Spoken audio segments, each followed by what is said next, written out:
Hello guys, আপনাদের অনেকেরই কিন্তু ফোন মেমোরি ফুল দেখায়। তখন আপনারা কি করেন? আপনাদের ফোন থেকে গ্যালারি বা ফাইলসে ঢুকে সেখান থেকে আপনারা আপনাদের যে ফাইল বা ছবিগুলো লাগে না বা ভিডিও লাগে না সেগুলো ডিলিট করে দেন। যখন আপনারা ডিলিট করেন তখন ভাবেন কি আপনার মনে হয় এখন ফোন মেমোরি বা আপনার স্টোরেজ কিন্তু কমে যাবে বা আপনার খালি হয়ে যাবে। কিন্তু আসলে কিন্তু সেটা খালি হয় না।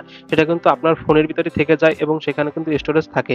যেমন আমি এখান থেকে ২ টি ভিডিও ডিলিট করার পর কিন্তু আমার সেই ভিডিওটি কিন্তু এইগুলো কিন্তু থেকে যায়। সেটি কিভাবে আপনারা সেখান থেকে ডিলিট করে আপনার ফোন মেমোরি সুরক্ষা করবেন সেটা কিন্তু দেখিয়ে দেব।